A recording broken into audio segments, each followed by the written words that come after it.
Okay, so paano ba natin maaaring makilala ang Diyos? May tatlong paraan po, ano? So, una, sa pamamagitan ng pagsasaliksik natin ng buong puso, no?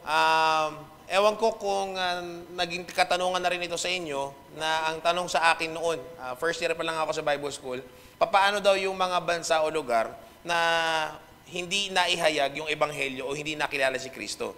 Bigyan ko kayo ng halimbawa. Kailan natagpuan ni Magellan ng Pilipinas?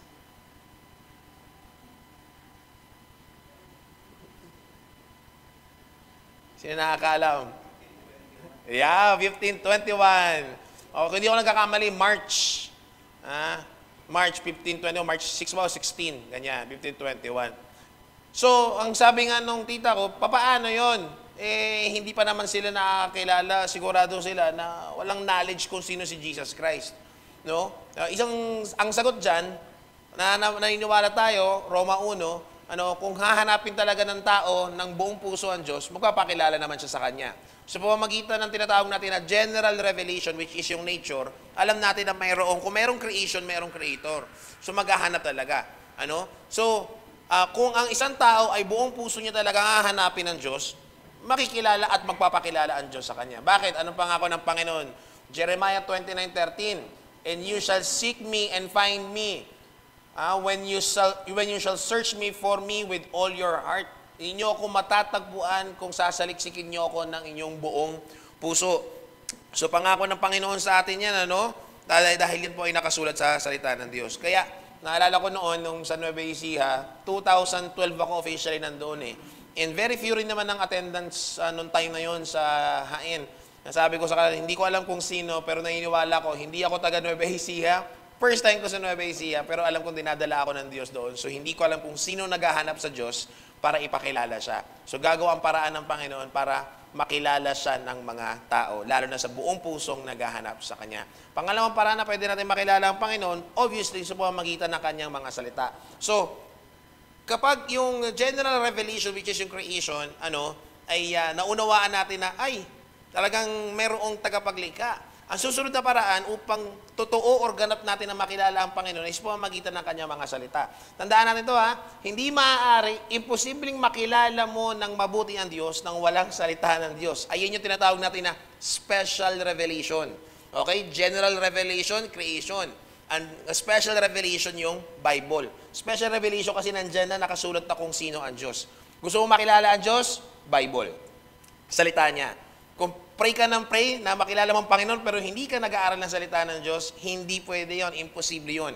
So kinakailangan, kung hinahanap mo ang Panginoon sa buhay mo, imposibleng walang Bible. So Biblia lamang po, salita ng Diyos, ang tanging nagbibigay ng special revelation or buong pagkakilala kung sino ang ating Diyos. Alright? Diyan ang sabi, ito si Jesus Christ, John 5:39, doon marami pa sa scriptures. Okay, ano sabi ng John 5:39? Search the scriptures, for in them you think you have eternal life, and they are they which testify of me. Saliksikin nyo mga kasulatan, sapagkat sa mga ito ay matatagpuan ninyo ang buhay na walang hanggan, at ito ang mga ito na nagpapatotoo sa akin. Alright? At this point, meron na bang New Testament nung sinasabi ito ni Jesus Christ? Wala pa. Hindi pa nga siya namamatay nito. So wala pang Matthew, Mark, Luke dyan, hindi pa nasusulat. Wala pang epistles, wala pang Acts. So yung sinasabi ito ni Jesus Christ, scriptures o nagpapakilala sa Kanya, hindi yung New Testament, Old Testament pa lang. Old Testament scriptures. Ano yung Old Testament scriptures? Ilang books ang Old Testament? Ilan? 39. 39 Old Testament, 27 ang New Testament. 39 books. Hindi pa nag-exist si Jesus. Pinapakilala na si Jesus Christ. Alright? So, ayan. Bible lamang po, wala nang iba. Alright. Pangatlo, ito yung pag-aaralan natin ngayon. Okay? Makikilala natin ang Diyos po ang magitan ng Kanyang pangalan. Okay. Sino nagbigay ng pangalan ninyo sa inyo? Magulang, no? Sa iba, magulang. Yung iba, dahil very close sa lolo't lola. Lolo't lola yung nagbigay ng pangalan. Yung kuya ko nagpangalan nun, tito ko. Kaya ang pangalan niya, Von Aaron. Ang ganda kasi panganay, pinag-isipan ng mabuti. Yung mga panganay, pinag-isipan ng mabuti. Scientist at saka musician. Pagdating sa akin, kalendaryo lang. Nakita lang sa likod ng pintuan. Ganun na, pangatlo na lang, habol na lang. No? So yung mga pangalan natin may kahulugan. Kung mga nakalipas sa ating pag-aaral, sa tagal nyo na rin siguro mananampalataya, eh nababasa natin may mga kahulugan ng mga pangalan. Ganon din ang pangalan po ng Diyos. Mayroon pong kahulugan ng pangalan ng Panginoon. So anong sabi sa Genesis 1:1? In the beginning, or bago pa magkaroon ng pasimula, ang Diyos ang naglikha ng langit at ng lupa. So dito, very generic yung pangalan na God. Kasi may God din ang mga Buddhist, may God din ang mga Hindu, may God din ng iba pang mga world religion, So dito, yung God dito, okay, English word na siya. Pero yung original niya, sabihin na natin, o yung unang version, okay, ng Biblia, ay hindi naman talaga English. Okay? Iba po yung kanyang salita. O, sabihin na natin, sa Old Testament, Hebreo. So, noong pasimula, anong kaya ang pangalan ng Panginoon? Hindi naman talaga G-O-D lang. Okay. So, may 7 pangalan ang Diyos sa matandang tipan. Okay? Sa New Testament, isa lang Theo. Yun lang talaga. Theo lang talaga. Pero sa Old Testament, dahil ito ay Hebrew, sa 7 pangalan nagpakilala ang Diyos. Alright? Ay, sige nga. Anong alam ninyo na pangalan ng Diyos sa Old Testament? Anong mga pangalan niyang alam ninyo? Ha? Ano? Oh, Jehovah. Yan, Jehovah Sabaoth. Isa yon. Ano pa? Ano po? I am. Ayan, pakilala ng Jesus, I am. O, pero ano yun gumamit siya ng ng parang adjective, pero ginamit niya as name. Okay. Next time, pag-aralan din natin yun. Ano pa? Ano pa pangalan ng Diyos sa Old Testament? Paano siya nagpakilala? May nakakaalam pa? Madalas mo nababanggit yun Kasi yun talaga yung madalas siya rin nagagamit sa Old. Ano po? Yahweh. Yeah, Yahweh or Jehovah. May dahilan din niya bakit naging Jehovah, pero ang una Yahweh. Pag-usapan din natin. Okay. So, ang Diyos, 7 pangalan, ginamit niya sa Old Testament. Yung doon sa Genesis 1:1, in the beginning, God. Okay, capital G, small O-D. Ang original po niya, or sa Hebrew po, ay Elohim. Yan. Elohim. Sumunod ay, ito yung nababanggit ko rin mas madalas, yung Jehovah. Okay? Ang pagkasulat sa English, capital L-O-R-D, yan, Jehovah, pagkapital lahat. So, kahit saan sa Old Testament yon. Kapag nakasulat doon sa English Bible ninyo ay Almighty, ang translation nun sa Hebrew ay El Shaddai. Yan. Kaya hindi rin grupo ang El Shaddai talaga. O, syempre, pinangalan nila sa grupo nila Pero sa totoo, walang pangalan ng Diyos yun. Alam nyo, syempre, lahat naman talaga ng denominations or yung mga bumuo ng sariling grupo na hango sa pagkakristyano, kahit nasabihin na natin kulto, masabi ko ba ninakaw? Ginamit yung pangalan ng Diyos, ginamit yung mga terminology sa Bible, ginamit yung mga terminology na theological terms. Okay? So, kasama doon yung word na El Shaddai. Ito pa, pag nababasa nyo, kahit sa New Testament kasi may Most High pero sa Old Testament, pag nababasa nyo yung pangalan ng Most High, yan, El Elyon, pagdating nun sa Hebrew. Ito, narinig nyo na itong word na ito, Adonai. Pag capital L, pero small O-R-D, yan, Adonai yun. Kaya nakikita nyo yung Jehovah, pag capital lahat, L-O-R-D, capital. Pagka Adonai, small L, capital L, small O-R-D. Yan. Ano pa? Pag nababasa nyo sa English, Everlasting God. Ang translation nun ay El-Olam. Okay? At pampito, ito yung isa sa mga paborito, nabanggit ni Bona. Pag nabasa nyo sa Bible, Lord of Hosts, Jehovah Sabaoth. Tapos sunod pa yan, marami na yan. Ano yon? Yung sikat is Jehovah Jireh. Gusto na marami yan kasi the Lord Provider. Ano pa? Jehovah Rapha, the Lord our Healer. Jehovah Chidkenu, the Lord our Righteousness. Yan, okay. Marami rin yun Okay, so, pero sa 7 na ito, sabihin na natin, sa 7 na ito, 2 yung madalas or major na ginagamit sa Old Testament, which is yung Elohim tsaka Jehovah. Katulad na nakasulat sa Genesis 1:1, in the beginning, God, Elohim. Okay. Ilang ipag-uusapan natin ngayon. So, unahin natin yung Jehovah. Okay. So, ang Jehovah, again, yung capital L-O-R-D na mababasa nyo sa English Bible. Ang alam ko sa Tagalog, ginawa rin nila yon So, kapag Panginoon na capital lahat yung letters, okay, naka-all caps, Panginoon, Jehovah din yun. Yun yung ginawa nila sa Tagalog translation. Okay. Ang Jehovah galing sa 2 Hebrew na root words. Ito yung masaririnig natin, Yahweh. Okay, Yahweh. Kaya yung Tagalog Bible, yung, ano man translation nito? Hindi siya TAB ASND ata. yung ang salita ng Diyos sa translation. Yung Old Testament niya, Yahweh, hindi Panginoon yung nakasulat. So yan, kasi Yahweh yung isang pinanggalingan ng Jehovah. Pero medyo English transliteration na nga ang Jehovah. Okay, Yahweh, ang ibig sabihin ng Yahweh, eternal, everlasting, or self-existent. Kaya ang Diyos natin walang kailangan. Bago pa tayo dumating, nandyan na siya. Bago nagkaroon ng kahit anong simula, nandyan na siya. Okay, dahil siya ay si Yahweh. Eternal, everlasting, self-existent. Okay.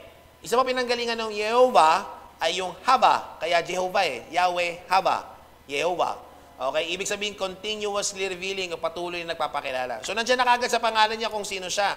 Kaya ibig sabihin ng Jehovah, the eternal one or the everlasting one, the self-existing one who continuously reveals himself to man. So patuloy na nagpapakilala ang Diyos sa tao. Kaya pagbabasahin niyo yung Old Testament, yung katulad yung kay Gideon, Jehovah yung ginamit niyang pangalan doon, di ba? Actually, si Joshua, halos kapareho ng pangalan ni Jesus Ibig sabihin nun, Jehovah saves din Yan. So, tuwing nagpapakilala ang Diyos sa mga mananampalataya, lalo na sa matandang tipan, yan, ang ginagamit niyang pangalan niya ay Jehovah. Okay? Jehovah, Lord. Ayan, sa ganyan. Okay. Sumunod ay yung Elohim. Okay. Ito na tayo, dito tayo medyo mag-focus ngayon kasi ito talaga yung topic natin. Yung Elohim. Okay, yung Elohim, sa English Bible, capital G, small o-D. Alright. So, galing yung una yung L. Sino yung mga Bible characters na may L sa simula ng pangalan nila? Inaalala kayo? Elijah. Yan. Kaya may EL yun sa unahan. Ibig sabihin nun, all-powerful or paano yun, binigyan ng kapangyarihan ng Diyos. Kaya pareho sila, Elijah. Tapos si Elisha. Yan. Kasi binigyan ng kapangyarihan ng Panginoon. So, yung L, yan ang ibig sabihin ng L. All-powerful. Yan. Okay? Tapos, ito na. Merong Allah. Pero yung Allah, single L lang ha. Kasi Hebrew ito, hindi naman Arabic Okay, Allah ito. Yun, double L yung sa Arabic. Okay. Yung Allah, sa Elohim, una yung L, sumunod yung Allah. Ang sabihin ng Allah, faithful and true. Tapat at totoo. Kaya pagdating sa Revelation, mamaya, makukot ko ito Sa Revelation chapter 19, okay, ang pangalan doon ni Jesus, faithful and true, tapat at totoo. Kasi isa yun sa pangalan ng Diyos. So, pagdating actually ng Revelation, yung mga ginamit na pangalan ng Diyos sa Old Testament, gagamitin kay Jesus Christ. Pag binasa niyo yung Revelation. Okay. So, El at saka Allah, pag pinagsama yung El at saka yung Allah, nagiging Eloah. Okay? All-powerful, faithful and true, pag pinagsama, nagiging Eloah. Pero again, yung in the beginning God, hindi siya Eloah, Elohim.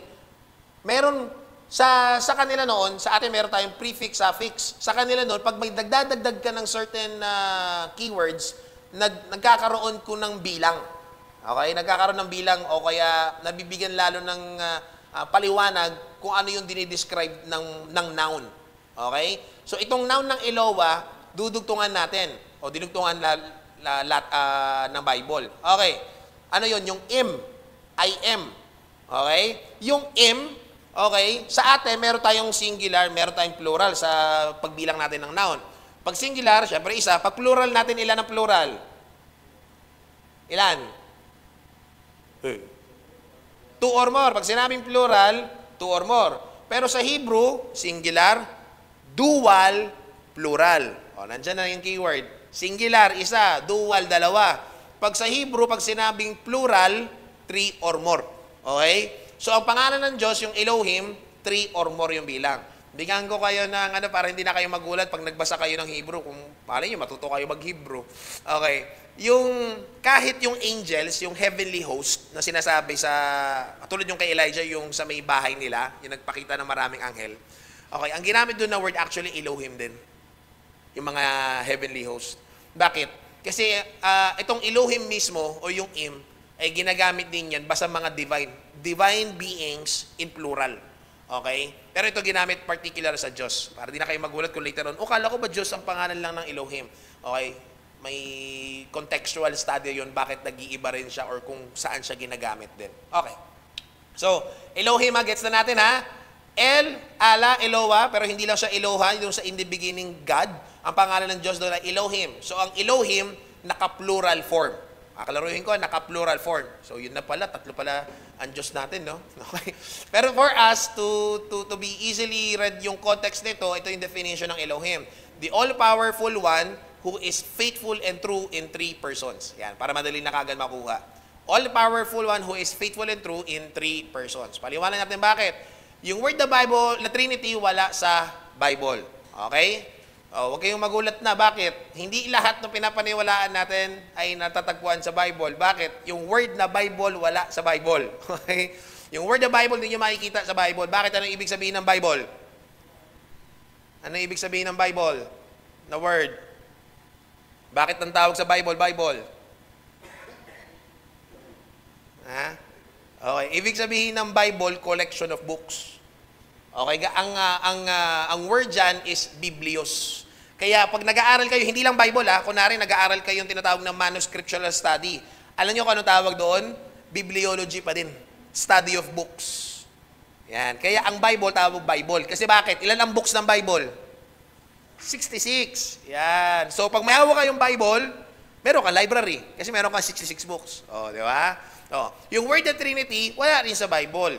Pero we coined the word Trinity to fully understand in English word yung Elohim.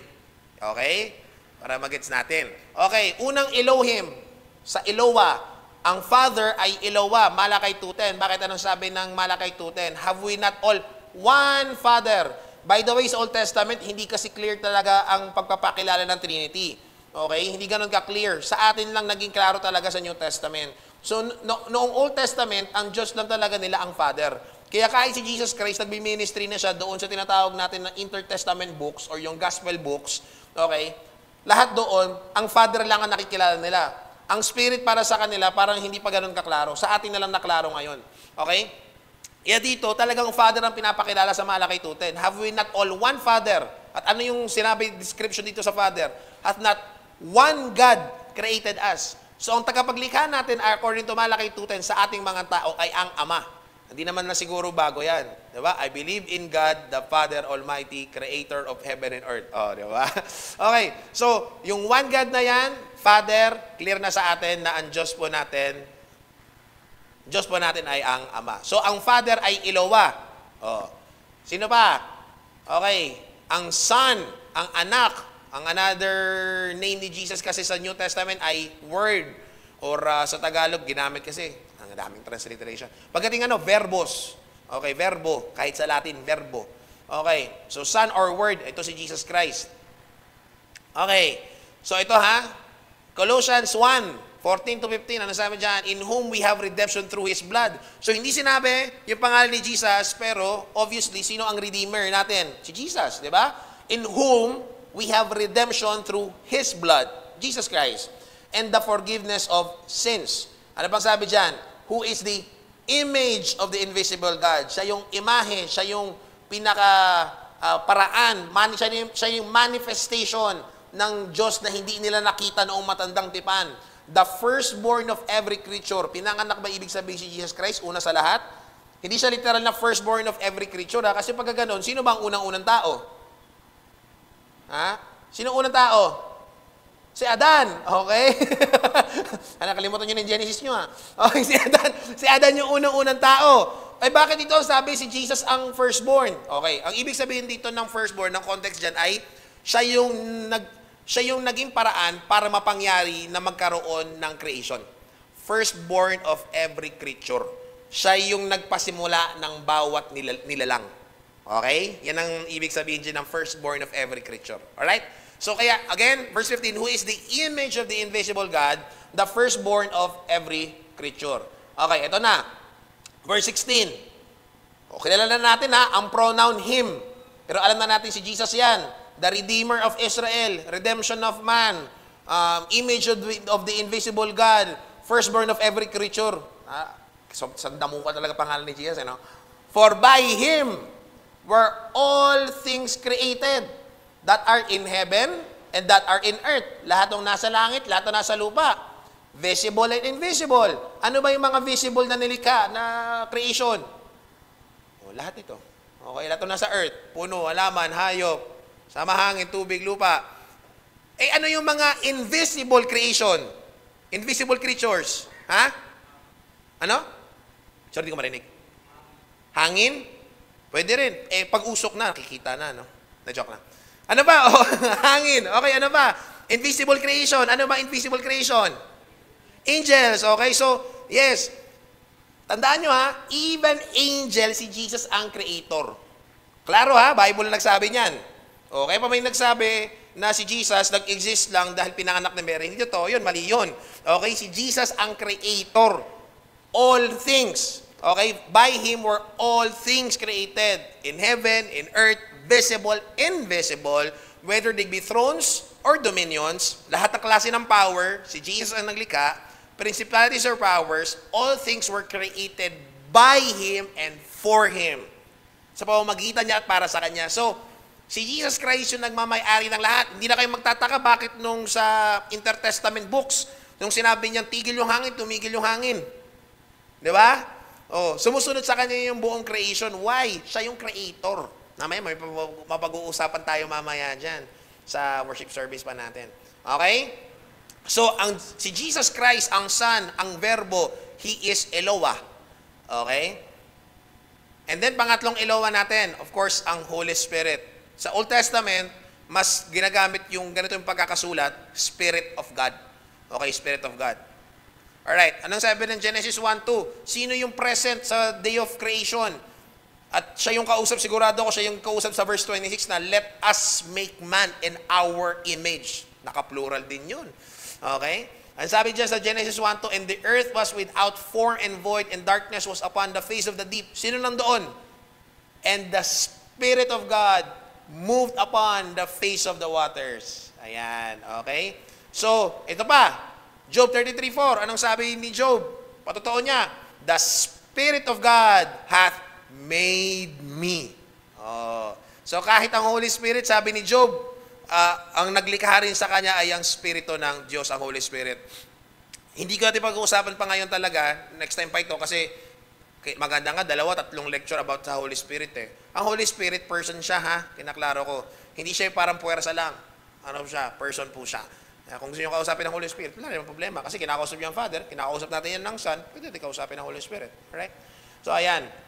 Kaya, ang Father, Eloah, ang Son, ang Word, si Jesus ay Eloah, ang Holy Spirit, ang Spirit of God, ay Eloah. Tatlong Eloah, sa madaling salita, siya ang Elohim. Okay? Okay. So, ibig sabihin ba niyan, tatlo ang Diyos natin? Kasi may Father, Eloah, ang Son, Eloah, ang Spirit ay Eloah. Tama ba yun? Tatlo ba ang Diyos natin? Okay, hindi totoo. Mali, hindi pwedeng ganon. Bakit? Okay, i-differentiate natin yung polytheism laban sa monotheism. Right off the bat, sabihin ko sa inyo, we are not polytheists, we are monotheists. Okay? Pag sinabi natin poly, maraming Diyos. Mono, ibig sabihin isa. So, monotheism, naniniwala iisa ang Diyos. Polytheism, naniniwala na dalawa o madami ang Diyos. Okay? Tayo po ay monotheistic. Naniniwala tayo na iisa lang ang Diyos. Bakit? Anong sabi ng Bible? Deuteronomy chapter 6 verse 4. Hear, O Israel. Old Testament to ha? The Lord our God, Adonai Elohim, is one Lord. Okay. So, ang sabi ito, ilan daw ang Diyos? Isa lang. Balik ulit tayo sa Hebrew. Yung ginamit na Hebrew word doon na one, pwede kasi dalawang word ang one. Okay? Pwedeng ekad, pwedeng yakid. Pero ang ginamit na Hebrew word po doon ay ekad, hindi po yakid. Anong difference? Pag sinabi natin ekad, compound unity. Nagkakaisa. Okay? Kaya sabi ni Jesus Christ, John 10:31, I and the Father are one. Compound unity. Okay? Hindi siya literal na, kaya nga sabi ko sa inyo, mali ang modalism. Yung ginagamit ng ibang Christian, na ang Diyos parang tubig. Pwedeng solid, liquid, gas. Minsan yellow, minsan liquid, tubig, minsan pag na-vaporize, napakuluan, nagbe-vaporize, nag-iusok. Modalism yun. Isa lang yun eh. Isa pang ginagamit ng mga Christian, kahit yung aking kaibigan na si Kit Piper, ginamit ito sa kanyang libro. Pero disagree ako doon. Na ang Diyos daw parang body, soul, spirit. Hindi rin yun. Talagang, kasi pag sinabing body, soul, spirit, components lang yun pero iisa lang person. So tayo po, huwag na natin lagyan ng sabihin na natin ng saktong illustration or ikukumpara natin ng Diyos sa ibang matter. Okay? Hindi natin pwede, kasi sinabi ng Bible na hindi natin pwedeng ikumpara o ihalin tulad ang Diyos sa kahit ano at kahit sino. So, do not even try. Kasi Diyos yan eh. Okay? So dito, He is in a sense one, okay, dahil sa compound unity idea of Ekad. Pero hindi yakid yung ginamit, Ekad. Kasi pag sinabi natin yakid, literal na iisa lang. Kaya yan yung ginamit natin, no? Absolute. Absolute sense ng one. Alright? Or singular lang. Okay? So, ayan. So, parang ganyan yung illustration natin. Hindi ko ginamit yung, ano tawag mo doon? Trifecta. Hindi ko na ginamit, ginawa na lang natin ganyan. So, Father, Son, Holy Spirit, iisang Diyos, pero tatlong persona. Okay? Isa pang ginagamit kong paraan ng pagsasalita niyan. One God being, tayo human being, siya God being, one human being, one God being na nasa three persons. Okay? Bakit tayo hindi pwedeng one human being, three persons? Hindi pwede mangyari kasi limited tayo. Ang Diyos natin, infinite. Finite tayo eh. Okay? Hindi pwede ikumpara sa atin ang Diyos sa atin. Imposible. Okay? Subukan mo mag-aral ng physics kasama langgam. Subukan ninyo kung mag-usap kayo ng langgam sa physics. Hindi pwede. Sobrang laki ng Diyos natin para ikumpara tayo sa Kanya. Okay? So, ayan. Alright, atyan na natin. So, meron tayong, ito na sinabi pala, one God being, pero tatlong distinct, okay, keyword distinct persons. Iba talaga ang Father, iba talaga ang Son, iba talaga ang Holy Spirit. Pagbabasahin ninyo, whenever the Father is having an interaction, whenever the Son is having interaction, whenever the Holy Spirit is having interaction, talagang nagkakaroon ng distinct conversation or interaction ang persons na ito. Kaya ang sinasabi ko sa New Testament, especially sa Book of Acts, ang nagkakaroon doon, majority ng interaction doon, hindi si Jesus, Holy Spirit. Sino kausap ni Paul nung nagmi-mission siya? Anong sabi niya? Yung papunta siya ng Turkey sa may Asia Minor, anong sabi niya? The Spirit forbade me. Sino kausap niya sa ministry niya? Holy Spirit. Okay? Actually, isang beses na nakausap si Jesus. Kailan? On the way to Damascus. Diba? Conversion niya lang. The rest, Holy Spirit na. Okay, kinaklaro ko yan, kaya ang Father,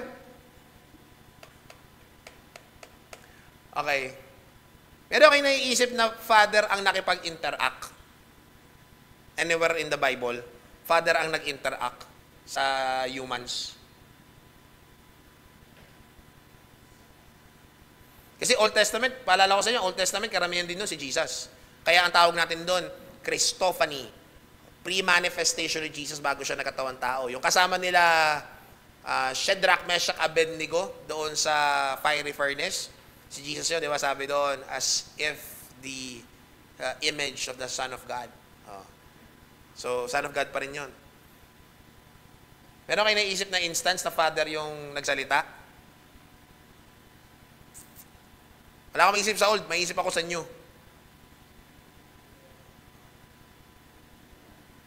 Ito na. Baptism. Naalala niyo na? Baptism. Ang sabi doon sa baptism? A voice from heaven spoke, "This is my beloved Son, in whom I am well pleased." Okay? Yun lang yung tanging naiisip ko na instance na kung saan ang Father yung nag-interact.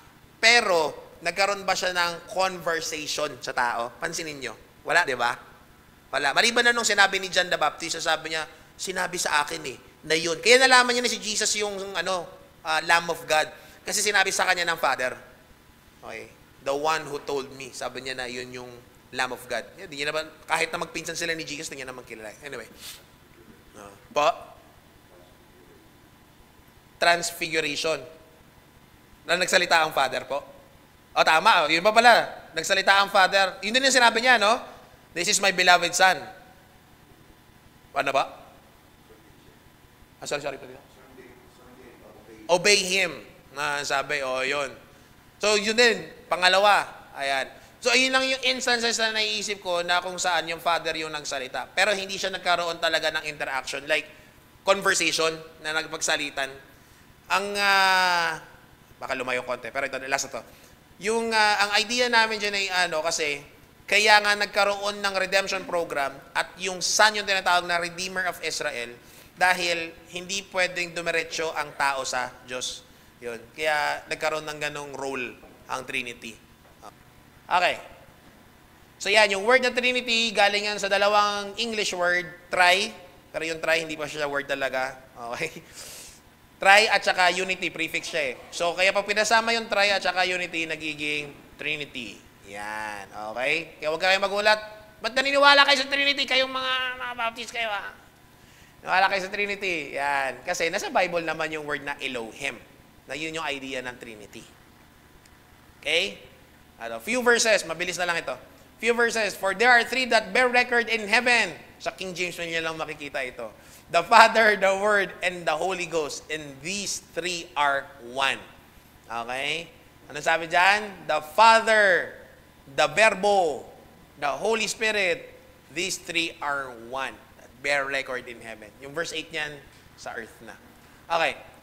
Ito, Old Testament. Ito yung alam kong clear yung Trinity sa isang passage. Okay, Isaiah 48, pwede nyo i-quote to. Kasi talagang ito, diretso. Tingnan nyo Isaiah 48, verse 16. Come ye unto me. Come ye near unto me. Tingnan nyo kung sino nagsasalita. Come ye near unto me. Hear ye this. I have not spoken in secret from the beginning. Hindi ako nagsalita hindi ako naglihim noong pasimula. And from the time that it was, there am I. So, ibig sabihin, nagpapakilala siya na ako yung in the beginning. Okay? And now, the Lord God and His Spirit had sent me. Teka lang. Sino nagsasalita dito? Ang sabi niya? Nandoon siya from the beginning. From the time that it was there, am I. Tapos biglang sabi niya, and the Lord God and His Spirit, the Spirit of God, had sent me. Kita niya, Trinity? Ang nagsalita, Panginoon. Ang nagpadala, Panginoon. At saka ang banal na Espiritu. Trinity. Sayan. Kaya, hindi siya fully revealed. Sa Old Testament, may mga hints, pero hindi siya fully revealed. Pero pagdating sa atin sa New Testament, talagang itong mystery, sabi nga ni Paul, the mystery is revealed unto us. Pinapakita na sa atin. Kasi bakit? Dahil si Jesus ang manifestation ng Godhead. Nagigets na lalo ang Trinity kasi meron na nagkatawang tao.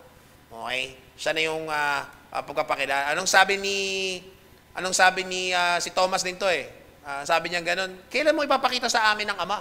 Anong sabi ni Jesus? Siyang nakakita sa akin ay nakakita na sa Ama. Yan, okay? So siya yung manifestation ng Godhead. Alright. Last na ata to, verse 17.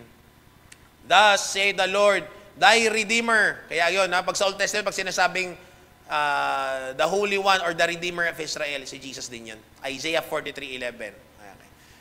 I am the Lord thy God, which teacheth thee to profit, which leadeth thee by the way that thou shouldest go. Okay. Yung sabi niya. So, ito na. Ito yung some verses, iilan pa lamang po ito, na nagpapakita na mayroong Trinity. Ayan. Pwede nyo picturean, send ko sa inyo ito. Pero may isasend ako sa inyo na PDF. Galing ito doon kay Keith Piper na rule or ginawa niya ng Diyos sa iba't ibang passages na Diyos lang ang pwede gumawa. Pagkatapos, tatlo sila. Meron dong for example, the Father sanctifies me, the Son sanctifies me, the Spirit of God sanctified me. So, nagsasanctify ang Father, Son, Holy Spirit. Ang nag-resurrect kay Jesus, sino nag-resurrect kay Jesus? The Father. Sabi ni Jesus, ni-resurrect niya rin yung sarili niya. Then sabi niya, the Spirit quickeneth me. Ibig sabihin, binuhay siya ng Holy Spirit. See? So, ang Father, sino tagapagligtas natin? Ang Father ang tagapagligtas natin, ang Son tagapagligtas natin, ang Holy Spirit tagapagligtas natin. Nagigets na? So, trabaho lagi ng Trinity lahat. Okay? Kaya pag-uusapan pa natin later on yung the work of the Trinity. Kasi yung Trinity, iba't iba yung role niya. Pero siya yung bumubuo ng lahat. Yan. Okay?